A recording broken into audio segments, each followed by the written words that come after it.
नमस्कार मेरे प्यारे दोस्तों, मैं वैभव एक बार फिर से आप सबका स्वागत करता हूं आपके अपने ऑनलाइन प्लेटफॉर्म पर। आप सभी मेरे चले भाई बहनों का बहुत-बहुत स्वागत है। जल्दी से सारे लोग आ जाइए, फिर आज के सेशन की हम लोग शुरुआत करेंगे। और यूपी बीएड जो 31 मई 2026 को जो यूपी बीएड प्रवेश परीक्षा का आयोजन किया गया है, उसमें पूछे गए जो प्रश्न हैं, उन प्रश्नों को हम लोग आज के सेशन में करने वाले हैं, देखने वाले हैं किस तरीके के प्रश्न पूछे गए थे। तो एक बार हम लोग जल्दी से सारे प्रश्नों को रिवाइज करने वाले हैं।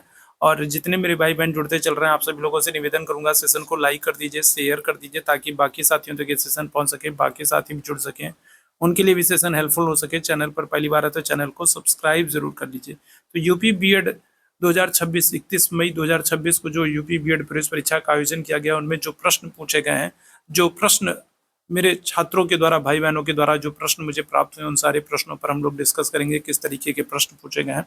तो चलिए शुरू करेंगे आज की क्लास को। फटाफट हम लोग प्रश्नों को देखने का काम करेंगे। बुनियादी शिक्षा का विचार किसने दिया है? तो क्या हो जाएगा? तो आप कहेंगे बुनियादी शिक्षा का विचार जो है ये गांधी जी के द्वारा दिया गया है। कई बार ये बात हम लोग डिस्कस कर चुके हैं कि गांधी जी ने कहा था कि प्राथमिक शिक्षा जो है वो मातृभाषा में दी जाए, जो बुनियादी शिक्षा है वो बच्चों की मातृभाषा में दी जाए। कलिंग युद्ध का वर्णन कहाँ पर मिलता है? तो आप कहेंगे अशोक के 13वें शिलालेख में कलिंग युद्ध का वर्णन मिलता है। जो कलिंग युद्ध है ये कब हुआ था? तो आप कहोगे 261 ईसा पूर्व में कलिंग युद्ध हुआ था। 13वें शिलालेख में इसकी जानकारी मिलती है। उष्ण कटिबंधीय मरुस्थल का नाम क्या है? तो भारत में पूछा गया था, भारत के संदर्भ में पूछा गया था, उष्ण कटिबंधीय मरुस्थल कौन सा था? आप कहोगे थार है, जो कि आपको राजस्थान में थार का मरुस्थल देखने को मिल जाएगा, उष्ण कटिबंधीय मरुस्थल है। फिर आपसे पूछा गया था भारत की मानक समय रेखा क्या है? तो आप क्या कहेंगे? तो आप कहेंगे 82.5 डिग्री जो पूर्वी देशांतर रेखा है, 82.5 डिग्री पूर्वी देशांतर रेखा जो है वो भारत की मानक समय रेखा है। और ये 5 राज्यों से होकर के गुजरती है, उत्तर प्रदेश, मध्य प्रदेश, छत्तीसगढ़, उड़ीसा, आंध्र प्रदेश, 5 राज्यों से होकर के गुजरती है। गर्म समुद्री जल धारा पूछी गई थी और ऑप्शन में जो है वो गल्फ स्ट्रीम धारा दिया गया था। तो गल्फ स्ट्रीम बिल्कुल करेक्ट आंसर हो जाएगा, जो कि उत्तरी अटलांटिक है ना। गल्फ स्ट्रीम जलधारा जो है ये उत्तरी अटलांटिक महासागर की जलधारा है, गर्म जलधारा है।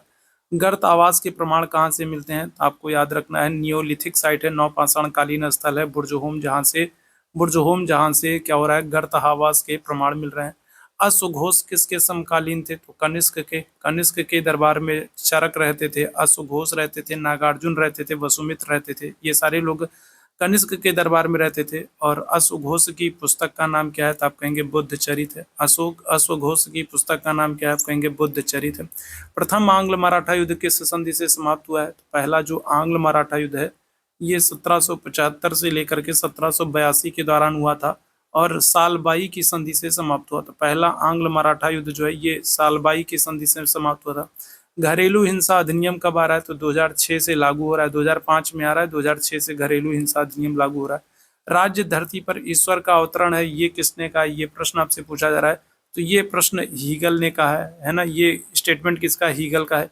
लेकिन अगर आपसे पूछा जाए कि राजा जो है वो पृथ्वी पर ईश्वर का अवतरण है, अगर आपसे पूछा जाए कि राजा ईश्वर जो है, राजा पृथ्वी पर ईश्वर का अवतरण है, तो ये बलबन ने कहा है ना, गयासुद्दीन बलबन। अब देखना पड़ेगा कि आपके ऑप्शन में क्या था, है ना, क्योंकि बहुत क्लियर प्रश्न नहीं आए हैं और जो प्रश्न मिले हैं तो उनमें ऑप्शन नहीं मिला है। तो इस तरीके से आपको देखना पड़ेगा कि प्रश्न में क्या पूछा गया था, ऑप्शन क्या था। हालांकि अगर आपसे ये पूछा जाए कि राज्य धरती पर ईश्वर का अवतरण है, तो ये तो हीगल ने कहा है। लेकिन अगर राजा के संदर्भ में पूछा जाए कि राजा जो है वो धरती पर ईश्वर का अवतरण है, तो आप कहोगे गयासुद्दीन बलबन है। मानवाधिकार दिवस कब मनाता है? तो आप कहेंगे 10 दिसंबर को। 10 दिसंबर को जो है मानवाधिकार दिवस मनाता है। ठीक है, इसके बाद आगे आ जाएंगे हम लोग। चलिए आगे बढ़ेंगे। कॉस्ट इन इंडिया आपसे पूछा जा रहा है, कॉस्ट इन इंडिया किसकी पुस्तक है? तो आप क्या कहेंगे? तो आप कहेंगे BR अम्बेडकर की, बाबा साहब भीमराव अम्बेडकर की पुस्तक का नाम कॉस्ट इन इंडिया है। ठीक है, कॉस्ट इन इंडिया है। ग्रामर ऑफ पॉलिटिक्स अगर आपसे पूछा जाए कि ग्रामर ऑफ पॉलिटिक्स किसकी रचना है, तो आप क्या कहेंगे? तो आप कहेंगे लास्की की रचना है। किसकी? लास्की की रचना है। थ्योरी ऑफ जस्टिस अगर हम लोग बात करें किसकी है, तो आप कहेंगे जॉन रॉल्स की, है ना, जॉन रॉल्स की ये पुस्तक है ना। ये सारे थॉट वाले प्रश्न हैं, ये सारे टीजीटी पीजीटी वाले प्रश्न हैं पॉलिटी के। ये सारे टीजीटी पीजीटी में पूछे आने वाले प्रश्न हैं जो आपसे बीएड के एग्जाम में पूछ लिए गए हैं। आगे आ जाएंगे। अनुच्छेद 44 की बात करें, अनुच्छेद 44 का संबंध किससे है? तो आप क्या कहोगे? तो आप कहोगे यूनिफॉर्म सिविल कोड, समान नागरिक संहिता से। समान नागरिक संहिता को लागू करने वाला पहला राज्य कौन है? आप कहेंगे गोवा है। स्वतंत्रता के बाद लागू करने वाला पहला राज्य कौन है? आप कहेंगे उत्तराखंड है। शिक्षा का अधिकार अधिनियम 86वें संशोधन 2002 के द्वारा, है ना, 86वें संशोधन 2002 के द्वारा शिक्षा का अधिकार जो है ये लागू किया जा रहा है 6 से 14 वर्ष के बच्चों के लिए। कहाँ पर? तो आप कहेंगे अनुच्छेद 21 का में। अनुच्छेद 21 का में। नाविक में कौन सी संधि है? क्या कहेंगे? तो आप कहेंगे अयादी संधि है। कौन सी? अयादी संधि है। 9 धन 1 हो जाएगा। ठीक है, क्या हो जाएगा? 9 धन 1 हो जाएगा, है ना। आगे आ जाएंगे, नीति आयोग की स्थापना कब हो रही है? तो आप कहोगे 1 जनवरी 2015 को। ठीक है, कब? तो 1 जनवरी 2015 को नीति आयोग की स्थापना हो रही है। योजना आयोग के स्थान पर मनु भाकर किस खेल से संबंधित है? तो आप कहोगे निशानेबाजी से संबंधित है। किससे? निशानेबाजी से संबंधित है मनु भाकर। आप लोग कमेंट करके बताइएगा, क्या ये सारे प्रश्न, है ना, जो मुझे मिले हैं ये आप लोगों के एग्जाम में पूछे गए थे या नहीं गए थे? जरा आप लोग कमेंट करके मुझे बताइएगा, और ये भी कमेंट करके बताइएगा कि आप लोगों का पेपर कैसा हुआ है, पढ़ाए हुए प्रश्न आपके एग्जाम में आए हैं या नहीं आए हैं। ठीक है, सिद्धू और कान्हा किस आंदोलन से? तो आप कहोगे संथाल विद्रोह से संबंधित है। सिद्धू और कान्हा किस विद्रोह से? संथाल विद्रोह से संबंधित है। 1855 से लेकर के 56, है ना, ये संथाल विद्रोह। नालंदा विश्वविद्यालय की स्थापना कौन कर रहे हैं? कुमार गुप्त कर रहे हैं। गुप्त काल में ये फेमस है ना, गुप्त काल। और फिर हर्षवर्धन वर्धन काल में नालंदा विश्वविद्यालय को संरक्षण प्राप्त होगा। पहली बौद्ध संगीत कहाँ पर हुई थी? आप कहोगे राजगिरी में हुई थी। किसके समय में हुई थी? अजात शत्रु के समय में। पहली बौद्ध संगीत कहाँ पर हुई थी? राजगिरी में हुई थी, अजात शत्रु के समय थी। आईसीसी वुमेन्स क्रिकेट विश्व कप 2025 का विजेता कौन है? तो आप कहेंगे अपना प्यारा भारत रहा है। ओलंपिक खेल में कितने छल्ले होते हैं? आप कहोगे 5 छल्ले होते हैं। मैंने आप लोगों को बताया भी था 5 छल्ले, है ना। एशिया के लिए पीला छल्ला होता है, ऑस्ट्रेलिया के लिए हरा होता है, यूरोप के लिए नीला होता है, अमेरिका के लिए लाल होता है, अफ्रीका के लिए काला होता है। मैंने आपको बताया था। त्रिपिटक किससे संबंधित है? सुत्त पिटक, विनय पिटक, अभिधम्म पिटक। ये त्रिपिटक जो है ये बौद्ध धर्म से संबंधित है। अटल बिहारी वाजपेयी स्टेडियम कहाँ पर है? तो ये इकाना स्टेडियम लखनऊ जो है, लखनऊ वाला जो स्टेडियम है ना, लखनऊ में है ये अटल बिहारी वाजपेयी स्टेडियम। ठीक है, जीपीएस का आपसे पूछा गया, फुल फॉर्म पूछा गया था, आप क्या कहेंगे? तो आप कहेंगे ग्लोबल पोजिशनिंग सिस्टम है। ठीक है, क्या है? तो ग्लोबल ग्लोबल पोजिशनिंग सिस्टम है। ग्लोबल पोजिशनिंग, है ना, पोजिशनिंग, है ना, पोजिशनिंग सिस्टम है। ग्लोबल पोजिशनिंग सिस्टम जो है ये जीपीएस का ग्लोबल पोजिशनिंग सिस्टम का फुल फॉर्म है जीपीएस। कपास की खेती के लिए कौन सी मिट्टी होती है? तो आप कहेंगे काली मिट्टी अच्छी होती है। कपास के लिए कौन सी? काली मिट्टी अच्छी होती है। मौलिक कर्तव्य कहाँ से लिए गए हैं? तो आप कहोगे रूस या सोवियत संघ से लिए गए हैं। किस संशोधन के द्वारा? 42वें संशोधन 1976 के द्वारा। कहाँ पर जोड़ा गया इनको? इनको भाग 4 का में जोड़ा गया, है ना। कहाँ पर? तो भाग 4 का में। अनुच्छेद क्या है? 51 का में जोड़ा गया है। मौलिक कर्तव्य। पिछवाई चित्रकला का संबंध किससे है? तो आप कहेंगे राजस्थान राज्य से है। भगवान श्री कृष्ण से संबंधित है। किससे? भगवान श्री कृष्ण से संबंधित है ना, उनकी पूजा आराधना से संबंधित है। पिछवाई चित्रकला भगवान श्री कृष्ण का चित्रण किया जाता है राजस्थान से। फ्री थ्रो अगर हम लोग बात करें किससे है? तो आप कहेंगे बास्केटबॉल से। फ्री थ्रो शब्द का इस्तेमाल किससे? तो बास्केटबॉल से किया था। आप लोग कमेंट करके जरूर बताइएगा कि ये सारे प्रश्न क्या आपके एग्जाम में आपके 31 मई 2026 के यूपी बीएड के पेपर में पूछे गए थे या नहीं पूछे गए थे। 2025 रेमन मैग्सेसे पुरस्कार की बात करें, इसे एशिया का नोबेल कहते हैं, और भारत की तरफ से ये एजुकेट गर्ल्स नामक एनजीओ को दिया गया था। भारत में अगर हम लोग बात करें 2025 में ये भारत की एनजीओ है, एजुकेट गर्ल्स है, उसको दिया गया था। ठीक है, अंतर्राष्ट्रीय सौर गठबंधन का एक नया सदस्य कौन बना? अब ये आपको देखना है कि कौन सा पूछा गया। अंतर्राष्ट्रीय सौर गठबंधन में कौन सा? 106वें नंबर का पूछा गया, 107वें नंबर का पूछा गया, कौन से नंबर का सदस्य पूछा गया? तो ये ऑप्शन बेस्ड क्वेश्चन हो जाएगा। फिलहाल आपको याद रखना है 107वां अगर पूछा जाएगा तो आप कहोगे मालडोवा हो जाएगा। ठीक है, तो कौन से नंबर का पूछा गया है? तो कई सारे प्रश्न हैं जो ऑप्शन बेस्ड हैं। फिलहाल आपको ध्यान रखना किस तरीके का कुछ प्रश्न पूछा गया है ना। तो आगामी आपको जो एग्जाम देने वाले होंगे तो वहां पर इस तरीके के प्रश्नों से आपको मदद मिलेगी। ठीक, आगे आ जाएंगे। पानी का लिंग क्या है? तो पानी बह रहा है। पानी बह रहा है क्या है? पुल्लिंग है, स्त्रीलिंग नहीं होगा। सर्वेश्वर का संधि विच्छेद क्या होगा? क्या कहेंगे? कौन सी संधि? आप कहेंगे गुण संधि होगी, है ना। सर्वधन ईश्वर हो जाएगा। क्या हो जाएगा? तो सर्वधन ईश्वर हो जाएगा। और बाद में जितने मेरे भाई बहन जुड़े हैं तो एक बार सेशन को लाइक और शेयर कर दीजिएगा। बाल और नाखून के लिए कौन से विटामिन होते हैं? तो क्या कौन से प्रोटीन होते हैं? तो आप कहोगे कैरोटीन होता है। कौन सा? कैरोटीन नामक जो है जो प्रोटीन होता है, तो ये महत्वपूर्ण होता है। सहचर का मतलब क्या होता है? साथ रहने वाला, साथ साथ चलने वाला, सहचर का। कीन्स का बेरोजगारी जो सिद्धांत है ये मांग नियम की व्याख्या करता है ना, मांग नियम पर आधारित है, मांग नियम की। सौभाग्य योजना किससे संबंधित है? तो आप कहोगे हर घर बिजली योजना से, है ना। प्रधानमंत्री हर घर बिजली योजना से संबंधित है। सौभाग्य योजना 2017 में शुरुआत हो रही है। एक खुली अर्थव्यवस्था के संदर्भ में सकल घरेलू उत्पाद जीडीपी से प्रश्न पूछा गया था, लेकिन अब इसके इसको करने के लिए ऑप्शन की जरूरत होगी। ऑप्शन जानना आवश्यक होगा कि ऑप्शन क्या है या किस तरीके का पूरा प्रश्न पूछा गया। इसी तरीके का प्राथमिक संवेग का प्रकार नहीं है, ऑप्शन में कुछ पूछा गया था इस तरीके का प्रश्न, नायरा करके कोई प्रश्न पूछा गया था, नायरा क्या है समझ नहीं आ रहा है। हालांकि जिसने भी मुझे प्रश्न भेजा है तो उसने नायरा लिखा था, अब ये है ना सही है या गलत है पता नहीं। ठीक है, आप लोग कमेंट करके, इसीलिए आप लोग से पूछ रहा हूँ, आप लोग कमेंट करके बताइएगा क्या ये इस तरीके के प्रश्न यूपी बीएड में पूछे गए थे 31 मई को। दिल्ली के मुख्यमंत्री को शपथ कौन दिलाता है, आप क्या कहेंगे, तो आप कहेंगे उपराज्यपाल दिलाते हैं। कौन दिलाते हैं, उपराज्यपाल दिलाते हैं। हूणों को किसने पराजित किया था, आप क्या कहेंगे, तो आप कहेंगे स्कंदगुप्त, है ना। हूणों को किसने, स्कंदगुप्त ने पराजित किया था। स्कंदगुप्त ने हूणों को पराजित किया था, और हूणों को पराजित करने के उपलक्ष्य में क्या किया था, स्कंदगुप्त ने शक्रादित्य की उपाधि धारण की थी। हूणों को पराजित करने के उपलक्ष्य में शक्रादित्य की उपाधि धारण की थी। अभिप्रेरणा का अवधारणा, अब अभिप्रेरणा की जो अवधारणा है ये भी कई सारे मनोवैज्ञानिकों ने प्रस्तुत की है। ऑप्शन में देखना पड़ेगा कि आपको ऑप्शन में क्या दिया गया था। फिलहाल मैस्लो हम लोग मान के चल रहे हैं, क्योंकि मैस्लो का अभिप्रेरणा का सिद्धांत है। अब ऑप्शन में आपको क्या दिया था अब ये पता नहीं है। सिंधु घाटी सभ्यता में बंदरगाह के प्रमाण कहाँ से मिलते हैं, क्या कहेंगे, तो आप कहेंगे लोथल से। लोथल से हमको बंदरगाह के प्रमाण मिलते हैं।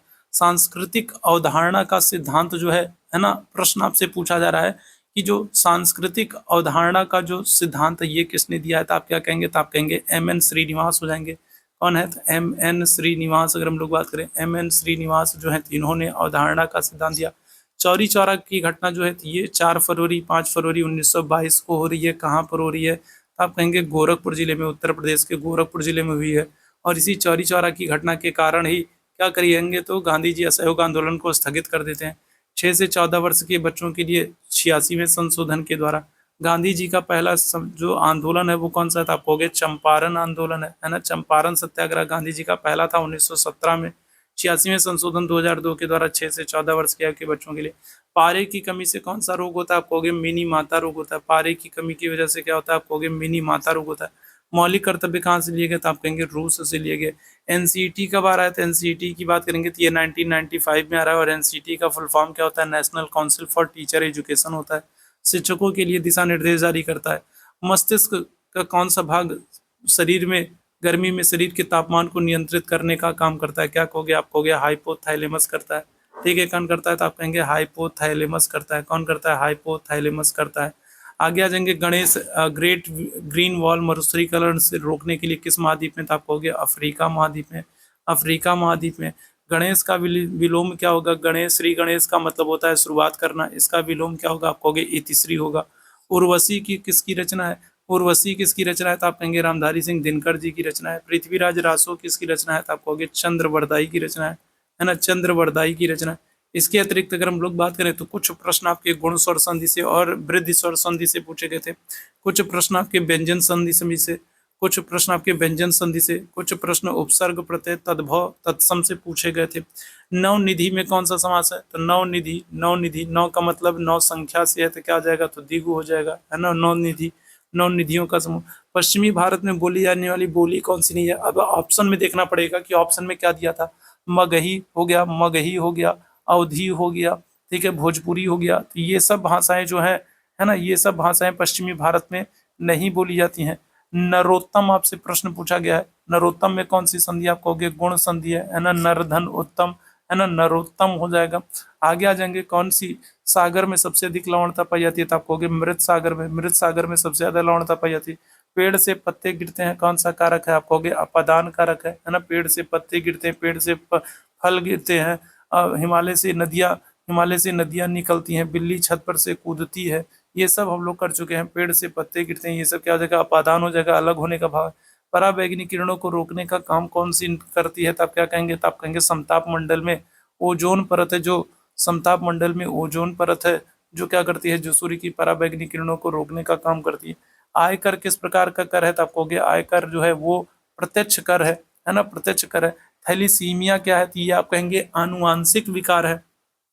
थैलीसीमिया क्या है, तो ये आप कहेंगे आनुवांशिक विकार होता है ना, क्या है, आनुवांशिक विकार होता है। हथगोला में कौन सा समास है, तो हाथ का गोला संबंध तत्पुरुष है, क्या जाएगा, तो संबंध तत्पुरुष हो जाएगा। हथगोला, हाथ का गोला संबंध तत्पुरुष हो जाएगा। रेणु, रेणु का पर्यायवाची क्या है, तो आप क्या कहोगे, आप कहोगे धूल कण बालू, है ना, ये सब क्या हो जाएगा, तो ये सब धूल कण बालू ये सब क्या हो जाएगा, रेणु का पर्यायवाची हो जाएगा। नीति आयोग की स्थापना कब हो रही है? 1 जनवरी 2015 को नीति आयोग की स्थापना हो रही है। सौर मंडल की परिकल्पना किसने की है? तो कॉपरनिकस ने की है, केपलर ने की है, कॉपरनिकस ने की है ना, कॉपरनिकस ने की है। ऑप्शन में नहीं होगा तो केपलर भी कर सकते हैं। पायरिया रोग जो है ये मसूड़े में होता है, दांत में होता है, मुंह में होता है। अब ऑप्शन में आपको क्या दिया गया था, है ना, मसूड़े में होता है। अब मसूड़ा मुंह में ही होता है, दांत के पास होता है ना। ऑप्शन में क्या दिया गया है? तो दांतों से संबंधित, मुंह से संबंधित, मुसड़े से संबंधित समस्या है। दो या दो से अधिक वर्णों के मेल से बने विकार को क्या कहते हैं? आप कहोगे संधि कहते हैं। क्या करते हैं? आप कहोगे संधि कहते हैं। भानुजा किसका पर्यायवाची? आप कहोगे यमुना का पर्यायवाची। किसका पर्यायवाची है? तो आप कहेंगे यमुना का पर्यायवाची है। स्वाभिमान में कौन सा उपसर्ग है? आप कहोगे तो आप कहोगे स्व जो है उपसर्ग है, मूल शब्द अभिमान है। प्रतिकूल में क्या उपसर्ग है? तो आप कहेंगे प्रति है। ध्रुव स्वामिनी किसकी रचना है? जयशंकर प्रसाद जी की रचना है। जयशंकर प्रसाद जी की रचना है। आप लोग कमेंट करके जरूर बताइएगा ये सारे प्रश्न पूछे गए थे या नहीं पूछे गए थे, और आप लोगों का पेपर कैसा हुआ है, पढ़ाए हुए प्रश्न आए हैं या नहीं आए हैं। लौकिक में बताएंगे क्या हो जाएगा? लौकिक में कौन सा प्रत्यय? आप कहोगे इक प्रत्यय हो जाएगा। आध्यात्मिक का विलोम क्या हो जाएगा? क्या कहेंगे? आध्यात्मिक का भौतिक हो जाएगा, सांसारिक हो जाएगा। चाय में कुछ पड़ा है में कुछ क्या है? तो क्या कहेंगे? तो आप कहेंगे अनिश्चयवाचक सर्वनाम हो जाएगा। अनिश्चित है ना, क्या हो जाएगा? तो अनिश्चित है। अनिश्चित है कि कुछ पड़ा, कुछ में क्या पड़ा है पता नहीं क्या पड़ा है, तो अनिश्चयवाचक अनिश्चित हो जाएगा। राम जी अयोध्या से वन को गए, तो अयोध्या से वन को जा रहे हैं, अलग हो रहे हैं, क्या हो जाएगा? अपादान कारक हो जाएगा। अयोध्या से अलग हो रहे हैं, अयोध्या से जा रहे हैं, वन को जा रहे हैं, अलग होने का भाव पाया जा रहा है, क्या हो जाएगा? अपादान हो जाएगा। पवित्रता से बना विशेषण क्या हो जाएगा? क्या कहेंगे? आप कहेंगे पवित्र हो जाएगा। पशु से बना विशेषण क्या हो जाएगा? तो आप कहेंगे पाश्विक हो जाएगा। पशु से बना विशेषण क्या होगा? आप कहेंगे पाश्विक हो जाएगा। ठीक है, क्या हो जाएगा? पाश्विक हो जाएगा। रेणु का हम लोग कर चुके हैं। व्यभिचारी, व्यभिचारी का विलोम क्या हो जाएगा? बताएंगे क्या हो जाएगा? व्यभिचारी का विलोम क्या हो जाएगा? आप कहोगे सदाचारी हो जाएगा। सदाचारी हो जाएगा। नवनिधि में कौन सा? तो द्विगु समास है।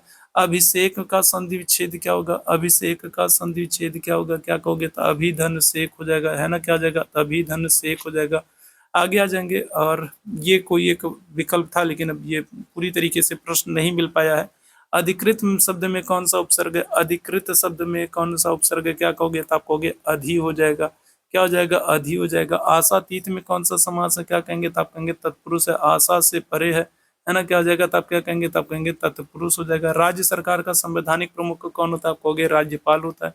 राज्य सरकार का संवैधानिक प्रमुख कौन होता है? आप कहेंगे राज्यपाल होता है। किस राज्य ने एशिया हॉकी कप 2025 जीता? आप कहोगे बिहार ने जीता। किसने जीता? बिहार ने जीता। तो ये कुछ प्रश्न हम लोगों को, है ना, मुझे कुछ प्रश्न है, ये सारे कुछ प्रश्न है जो हमको बच्चों से प्राप्त हुए हैं जिन्होंने जो बीएड प्रवेश परीक्षा 2026 में शामिल हुए हैं, उत्तर प्रदेश की बीएड प्रवेश परीक्षा 2026 में शामिल हुए हैं। आप लोग मुझे कमेंट करके बताना, आप लोग मुझे कमेंट करके बताइएगा कि ये सारे प्रश्न आप लोगों के एग्जाम में आए थे या नहीं आए थे, और प्रश्न अगर आए थे तो प्रश्नों का स्तर कैसा था, प्रश्नों का स्तर कैसा था, आप लोगों ने कितने प्रश्नों को किया है, आपका पेपर कैसा हुआ है, और पढ़ाया हुआ प्रश्न आया था या नहीं आया था। ये सारी चीज़ें आप लोग मुझे कमेंट करके बताएंगे। और सेशन अगर पसंद आया हो तो लाइक ज़रूर कीजिएगा, शेयर ज़रूर कीजिएगा, चैनल पर पहली बार है सब्सक्राइब ज़रूर कर लीजिएगा, ताकि जब भी हम लोग लाइव आते हैं तो उसकी नोटिफिकेशन आपको मिलती रहा करे। तो इस सेशन में हम लोग बस इतना ही करेंगे। थैंक यू सो मच आप सभी मेरे चेले भाई बहनों को मेरे साथ जुड़ने के लिए। Thank you so much.